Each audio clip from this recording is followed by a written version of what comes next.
الاشیاء التي لا يجوز فعلها في الصوم، وہ امور جو روزے کی حالت میں جائز نہیں، یعنی روزے کی حالت میں کچھ کام نہیں کرنے چاہیے کیونکہ ان کے کرنے سے انسان کا روزہ خراب ہوتا ہے۔ غیبت کرنا، جھوٹ بولنا، گالی دینا، لڑائی جھگڑا کرنا روزے کی حالت میں بدرجہ اولا ناجائز ہے۔ عن ابی ہریرہ رضی اللہ عنہ قال قال رسول اللہ صلی اللہ علیہ وسلم من لم يدع قول الزور والعمل به فليس لله حاجة في ان يدع طعامه وشرابه رواہ البخاری۔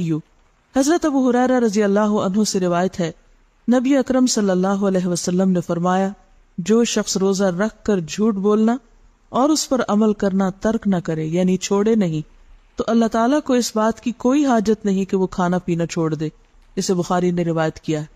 یعنی روزہ صرف حلال کھانے پینے سے بچنے کا نام نہیں، بلکہ روزہ حرام باتوں سے بھی بچنے کا نام ہے، کیونکہ جس طرح کوئی چیز کھانے سے روزے کو نقصان پہنچتا ہے، اسی طرح غلط باتیں کرنے سے، اور جن میں خاص طور پر جھوٹ اور گالی اور لڑائی جھگڑا جو ہے وہ انسان کے روزے کو نقصان دیتے ہیں۔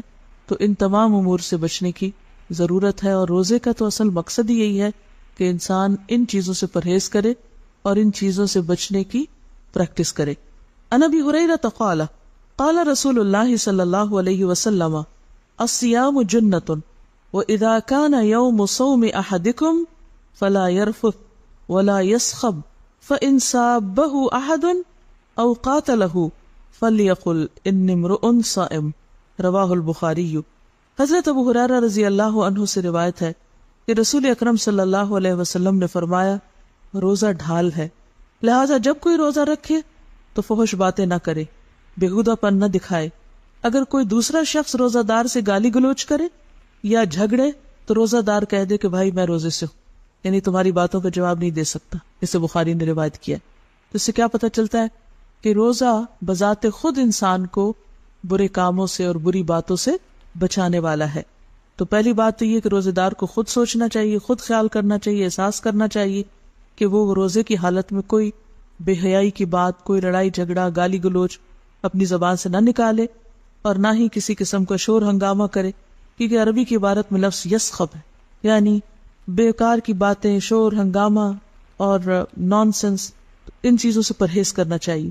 اگر ایک انسان خود بچ رہا ہے لیکن دوسرے بے وجہ اس پر مسلط ہو رہے ہیں اور آ کے اس کو غلط باتیں سناتے ہیں یا جھگڑا کرتے ہیں اس سے، تو روزے دار کو کہنا چاہیے کہ میں روزے سے ہوں، یعنی وہ ان کی باتیں نہ سنے اور ان پہ توجہ نہ کرے، اور انہیں یہ بتا دے کہ میرا روزہ مجھے ان کاموں سے روکتا ہے، میں اس کام میں شریک نہیں ہوگا۔ اور ویسے بھی اگر دیکھا جائے تو لڑائی بڑھتی ہے جواب دینے سے، ہاں میں ہاں ملانے سے، یا کسی کو بھی غلط کام پہ انکریج کرنے سے وہ غلطی اور خرابی اور بڑھنا شروع کر دیتی۔ تو جب ایک شخص ان سارے جھگڑوں اور گالیوں اور فضول باتوں کے جواب میں ایک بات کہہ دے کہ میں روزے سے ہوں، تو بات آگے نہیں بڑھے گی، فلرش نہیں کرے گی۔ روزے کی حالت میں بےہودہ، فحش اور جہالت کے کام یہ گفتگو منع ہے۔ عن ابی ہریرہ رضی اللہ عنہ قال قال رسول اللہ صلی اللہ علیہ وسلم لیس الصیام من الاکل والشرب انما الصیام من اللغو والرفث وان سابک احد او جہل علیک فلتقل انی صائم انی صائم رواہ ابن خزیمہ۔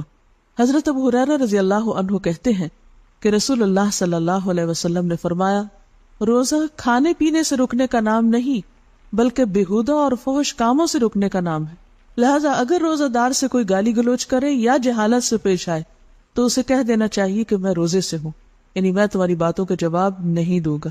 اسے ابن خزیمہ نے روایت کیا ہے۔ تو اس حدیث سے کیا پتہ چلتا ہے کہ روزہ کھانے پینے سے رکنے کا نام نہیں بلکہ بےہودہ باتوں سے رکنے کا نام ہے۔ اس کا یہ مطلب نہیں کہ پھر روزے میں ہم کھا پی سکتے ہیں، مطلب یہ ہے کہ کھانے پینے سے رکنے سے زیادہ اہم بات یہ ہے کہ انسان بےہودہ اور فحش کاموں سے رکے، کیونکہ اگر صرف کھانا پینا چھوڑا ہوا ہے اور باقی سب کچھ کر رہا ہے تو وہ روزہ اس کا روزہ شمار نہیں ہوگا۔ اگلی حدیث عن ابی ہریرہ رضی اللہ عنہ عن النبی صلی اللہ علیہ وسلم لا تصاب وانت صائم وان سابک احد فقل انی صائم وان كنت قائما فاجلس رواہ ابن خزیمہ صحیح۔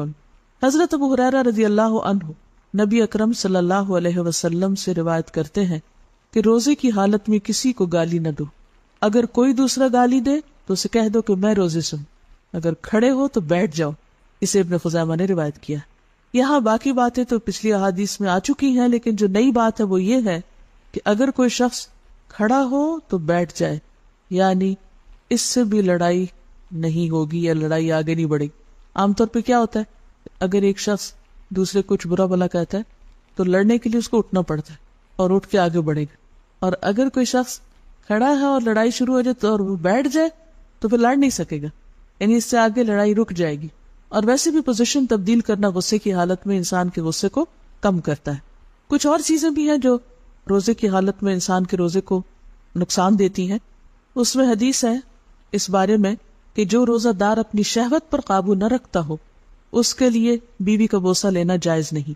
ان عائشہ رضی اللہ عنہا قالت کان رسول اللہ صلی اللہ علیہ وسلم یقبل ویباشر وهو صائم وکان املککم لاربہ رواہ البخاری.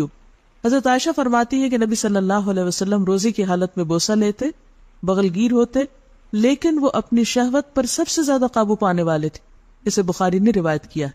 تو اس سے کیا پتہ چلتا ہے کہ روزے کی حالت میں اگرچہ اس کی رخصت ہے، لیکن اگر انسان کو یہ احساس ہو کہ ایسی کسی چیز سے اس کے روزے کو خلل ہو سکتا ہے تو پھر وہ اس سے اجتناب کرے. کیونکہ یہاں حضرت عائشہ یہ فرماتی ہے کہ نبی صلی اللہ علیہ وسلم سب سے زیادہ تم میں سے اپنی شہوت پر قابو پانے والے تھے. اگلی حدیث ہے ان ابی ہریرہ ان رجلا سأل النبی صلی اللہ علیہ وسلم عن المباشرة للصائم فرخص له واتاه آخر فسأله فنهاه فإذا الذي رخص له شيخ والذي نهاه شاب رواہ ابو داود. حدیث حسن. حضرت ابو ہریرہ رضی اللہ عنہ سے روایت ہے کہ ایک آدمی نے نبی اکرم صلی اللہ علیہ وسلم سے روزے کی حالت میں بیوی سے بغل گیر ہونے کے بارے میں سوال کیا. نبی اکرم صلی اللہ علیہ وسلم نے اسے اجازت دے دی. پھر ایک اور آدمی آیا، اس نے وہی سوال پوچھا، آپ نے اس کو منع کر دیا. حضرت ابو ہریرہ کہتے ہیں کہ جس کو آپ نے اجازت دی وہ بوڑھا تھا اور جسے آپ نے منع کیا وہ جوان تھا. اسے ابو داؤد نے روایت کیا. یعنی بہت سی چیزیں مختلف لوگوں کے حالات کی مناسبت سے آپ نے کی. ہر ایک کے لیے ایک قانون نہیں. اس میں وہ شخص جو اپنی شہوت پہ قابو رکھ سکتا تھا اس کو اس کی رخصت دے دی، اور جو نہیں رکھ سکتا تھا اس کو اس کی اجازت نہیں دی. تو دونوں حدیثوں سے پتہ ہی چلتا ہے کہ اصل چیز روزے کی حرمت کا لحاظ رکھنا ہے، روزے کی حفاظت کرنا ہے. اگر کوئی بھی چیز اس کو نقصان دینے والی ہو تو اس میں کوئی انسان مفتی نہیں، انسان کا اپنا دل مفتی ہے، اور اپنے دل سے اور اپنے آپ سے پوچھنا چاہیے کہ وہ کیا کرے، کیونکہ اصل چیز اس مقصد کو پورا کرنا ہے جو کہ روزے کا تقاضا ہے، یعنی روزے کی حفاظت یا ان چیزوں سے بچنا جو روزے کو نقصان دینے والی. اگلی حدیث ہے کہ روزے کی حالت میں کلی کرتے وقت ناک میں اس طرح پانی ڈالنا جائز نہیں کہ حلق تک پہنچنے کا اندیشہ ہو. ان لقیت ابن صبرۃ عن ابیہ رضی اللہ عنہ قال قلت یا رسول اللہ صلی اللہ علیہ وسلم اخبرنی عن الوضوء قال اسبغ الوضوء وخلل بین الاصابع وبالغ بالاستنشاق الا ان تكون صائما رواہ ابو داود والترمذی صحیح. حضرت لقیت بن صبرہ اپنے باپ رضی اللہ عنہ سے روایت کرتے ہیں کہ میں نے کہا یا رسول اللہ صلی اللہ علیہ وسلم وضو کے بارے میں مجھے کچھ بتائیے. نبی اکرم صلی اللہ علیہ وسلم نے فرمایا وضو پورا کرو، انگلیوں کے درمیان خلال کرو اور ناک میں اچھی طرح پانی ڈالو، لیکن اگر روزہ ہو تو پھر ایسا نہ کرو. اسے ابو داؤد اور ترمذی نے روایت کیا. تو اس حدیث سے ہمیں یہ پتہ چلتا ہے کہ روزے کی حالت میں اگر کسی بھی وجہ سے پانی حلق کے نیچے اترے تو اس سے روزہ ختم ہو جاتا ہے. اس کی ایک صورت یہ ہو سکتی ہے کہ انسان کلی کرتے وقت بہت آگے تک گلا صاف کرے، یا پھر یہ کہ ناک میں پانی ڈالتے وقت اتنا اوپر چڑھا لے کہ وہ حلق سے اسٹمک تک چلا جائے. تو ایسی چیزوں سے پرہیز کرنا چاہیے. اسی طرح یہ بھی بتایا گیا کہ انگلیوں کے درمیان خلال کرو. خلال ہوتا ہے خلل سے ہے، یعنی دو انگلیوں کے بیچ کا جو فاصلہ ہے. بعض اوقات اس میں اگر صحیح طور پر وضو نہ کیا جائے یا ہاتھ مل کے نہ دھوئے جائیں تو ان کے درمیان جگہ خشک رہنے کا اندیشہ ہے. اور یہ صرف ہاتھ کی انگلیاں نہیں، پاؤں کی انگلیاں بھی. تو پاؤں کی انگلیوں کے درمیان بھی خلال کرنا چاہیے تاکہ کوئی جگہ خشک نہ رہے. اسی طرح بعض اوقات ہاتھ کی انگلی وغیرہ پر کوئی انگوٹھی وغیرہ پہنی ہوتی ہے تو اس کو بھی ہلانا جلانا چاہیے تاکہ جگہ جو دھونے کی ہے وہ دھل جائے، خشک نہ رہے. اور پھر آپ نے یہ بتایا کہ ناک میں اچھی طرح پانی ڈالو، لیکن اگر روزہ ہو تو پھر ایسا نہ کرو، یعنی پھر سامنے سے ہی کر لو. تو اس سے یہ بات بھی پتہ چلتی ہے کہ ناک میں جو پانی ڈالنا ہے وہ کافی اوپر تک چڑھانا چاہیے. صحت کے لیے بھی عمل بہت ضروری ہے، اور جو وضو کا اہتمام ہے اور پورا وضو جسے کہتے ہیں اس کے لیے بھی امپورٹنٹ ہے. اور ویسے بھی تجربے کی بات ہے کہ اگر زکام شروع ہو اور اس وقت انسان اگر ناک میں خوب اوپر تک پانی چڑھائے تو کئی دفعہ ایسا کرنے سے اول تو زکام ہوتا نہیں، اور اگر ہو تو اس میں جلد آرام آ جاتا ہے، کیونکہ یہ ایک طرح سے ناک کی مکمل صفائی اور ایکسرسائز بھی ہے. الاشیاء التي تفسد الصوم، روزے کو فاسد کرنے یا توڑنے والے امور. روزہ کے دوران جمع کرنے سے روزہ باطل ہو جاتا ہے، اس پر کفارہ بھی ہے، قضا بھی ہے. روزے کا کفارہ ایک غلام آزاد کرنا ہے، یا 2 ماہ کے مسلسل روزے رکھنا ہے، یا 60 محتاجوں کا کھانا کھلانا ہے. عن ابی ہریرہ رضی اللہ عنہ قال بینما نحن جلوس عند النبی صلی اللہ علیہ وسلم اذ جاءه رجل فقال یا رسول اللہ صلی اللہ علیہ وسلم هلكت قال ما لك قال وقعت على امرأتي وانا صائم فقال رسول اللہ صلی اللہ علیہ وسلم هل تجد رقبة تعتقها قال لا قال فهل تستطيع أن تصوم شهرين متتابعين قال لا قال فهل تجد إطعام 60 مسكينا قال لا قال اجلس فمكث عند النبي صلى الله عليه وسلم فبينا نحن على ذلك أتي النبي صلى الله عليه وسلم بعرق فيها تمر والعرق المكتل الضخم قال أين السائل فقال أنا قال خذ هذا فتصدق به فقال الرجل على أفقر مني يا رسول الله صلى الله عليه وسلم فوالله ما بين لابتيها يريد الحرتين أهل بيت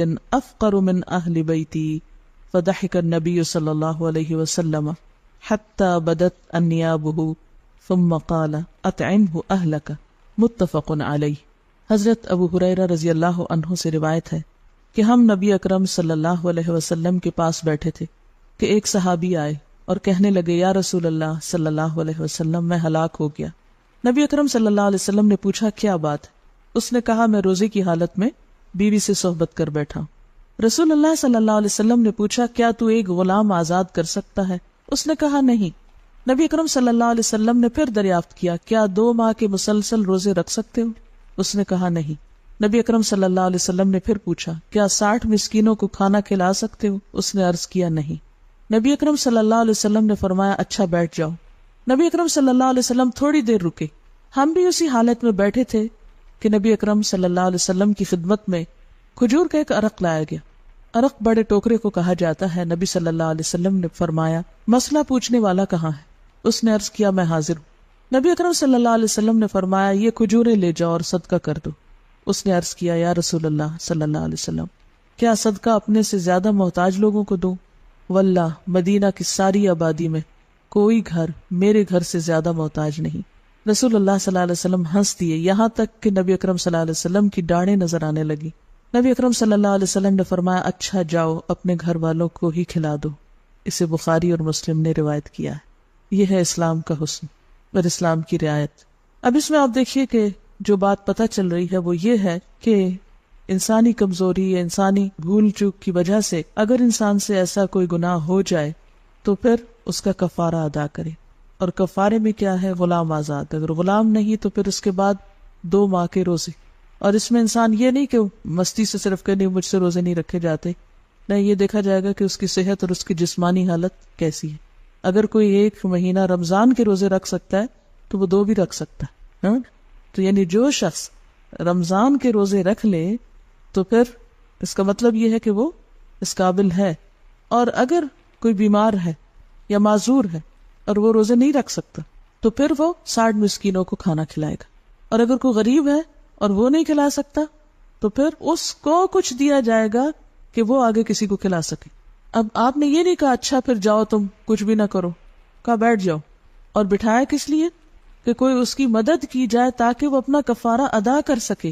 کیونکہ روزے کی عبادت اتنی اہم عبادت ہے کہ یہ نہیں کہ ایسے ہی انسان جان بوجھ کے توڑ دے، اس کو مذاق میں توڑ دے یا کسی وجہ سے یا مستی میں، اور پھر اس کے بعد کہ نہیں وہ تو فلاں صحابی نے ایسا کیا تھا، انہوں نے کچھ بھی نہیں کیا تھا تو میں بھی کچھ نہیں کر. نہیں، اس سب کے پیچھے وجہ ہے، کیونکہ انتہائی فقیر شخص تھا، لہٰذا غلام کہاں سے آزاد کرتا، کھانے کو نہیں ملتا تھا، اتنا کمزور ہوگا کہ 2 مہینے کے روزے بھی نہیں رکھ سکتا تھا، اور پھر 60 مسکینوں کو کھانا کہاں سے کھلاتا جس کے اپنے گھر کھانا نہیں۔ لیکن پھر ایسے شخص کے لیے کیا کیا جائے کہ دوسرے اس کی مدد کریں تاکہ وہ اپنا کفارہ ادا کرے، اور پھر جب کفارہ ادا کرنے کے لیے اس کو مال دیا گیا، کھجوریں دی گئی، اور اسے کہا گیا کہ اب اس کو غریبوں پہ یا فقیروں پہ تقسیم کرو، تو اتفاق یہ تھا کہ سب سے زیادہ فقیر بھی وہ خود ہی تھا، اس کے گھر والے۔ تو پھر آپ صلی اللہ علیہ وسلم نے اس کے گھر والوں کے لیے ہی وہ کھجوریں، یعنی کفارت اس مرد کو خود دینا تھا نا، فقیر بچے تھے یا گھر والے تھے، تو اس لیے اسی کے گھر والوں کو وہ کفارے کا مال دلوا دیا گیا۔ پھر اس کے بعد ایک اور حدیث ہے، ان سعید بن المسیب رحمہ اللہ، کیونکہ یہ تابعی ہے، قال جاء رجل الى النبي صلی اللہ علیہ وسلم قال انی افطرت یوما من رمضان وقال له النبي صلی اللہ علیہ وسلم تصدق واستغفر اللہ وصم یوما مکانہ، رواہ ابن ابی شیبۃ فی المصنف۔ حضرت سعید بن مسیب کہتے ہیں ایک آدمی نبی اکرم صلی اللہ علیہ وسلم کے پاس آیا اور کہا میں نے رمضان کا روزہ توڑ دیا ہے۔ نبی اکرم صلی اللہ علیہ وسلم نے اسے فرمایا صدقہ کر، اللہ تعالیٰ سے معافی مانگ اور روزے کی قضا ادا کر۔ اسے ابن ابی شیبہ نے مصنف میں روایت کی، کتاب کا نام مصنف۔ آج بھی اگر کوئی شخص ایسی صورتحال سے دوچار ہو اور تینوں کاموں میں سے کسی ایک کی بھی قدرت نہ رکھتا ہو تو اسے حسب استطاعت صدقہ کر دینا چاہیے، یعنی پھر جو میسر ہو، یعنی اگر کسی کے پاس کچھ بھی مال نہیں اور 60 مسکینوں کو کھانا نہیں کھلا سکتا تو جتنا بھی ہے جو بھی ہے وہ صدقہ کرے اور استغفار کرے اور روزے کی قضا رکھے۔ لیکن جب تینوں میں سے کسی ایک کام کی بھی استطاعت حاصل ہو جائے تو کفارہ ادا کرنا لازمی ہوگا۔ قصداً قے کرنے سے روزہ ٹوٹ جاتا ہے اور اس پر قضا واجب ہے، خود بخود قے آنے سے روزہ نہیں ٹوٹتا۔ عن ابی ہریرہ قال قال رسول اللہ صلی اللہ علیہ وسلم من ذرعہ قیع وهو صائم فلیس علیہ قضاء وان استقاء فلیقض، رواہ ابو داؤد وابن ماجہ۔ ابو ہریرہ رضی اللہ عنہ کہتے ہیں رسول اللہ صلی اللہ علیہ وسلم نے فرمایا جس روزہ دار کو خود بخود قے آئے اس پر قضا نہیں ہے، البتہ جو روزہ دار قصداً قے لائے، یعنی حلق میں کوئی بھی چیز ڈال کے، وہ قضا روزہ رکھے۔ اسے ابو داؤد اور ابن ماجہ نے روایت کیا۔ قصداً قے کرنے سے روزہ ٹوٹ جاتا ہے اور اس پر قضا واجب ہے، یعنی اس طرح اگر کسی کا روزہ ٹوٹ گیا تو اس پر کفارہ نہیں بلکہ صرف قضا ہے۔ حیض یا نفاس شروع ہونے سے عورت کا روزہ ٹوٹ جاتا ہے، روزے کی قضا ہے، نماز کی نہیں۔ عن ابی سعید الخدری قال قال النبی صلی اللہ علیہ وسلم الیس اذا حاضت لم تصلی ولم تصن فذلك من نقصان دینها، رواہ البخاری۔ حضرت ابو سعید خدری کہتے ہیں نبی اکرم صلی اللہ علیہ وسلم نے فرمایا کیا ایسا نہیں ہے کہ عورت جب حائضہ ہو جاتی ہے تو نہ نماز پڑھ سکتی ہے نہ روزہ رکھ سکتی ہے، اور عورتوں کے دین میں کمی کی یہی وجہ ہے، اسے بخاری نے روایت کیا ہے۔ حضرت ابو زناد رحمہ اللہ کہتے ہیں کہ مسنون اور شرعی احکام بسا اوقات رائے کے برعکس ہوتے ہیں، لیکن مسلمانوں پر ان احکام کی پیروی کرنا لازم ہے۔ انہی احکام میں سے ایک یہ بھی ہے کہ حائضہ روزوں کی قضا تو دے لیکن نماز کی قضا نہ دے۔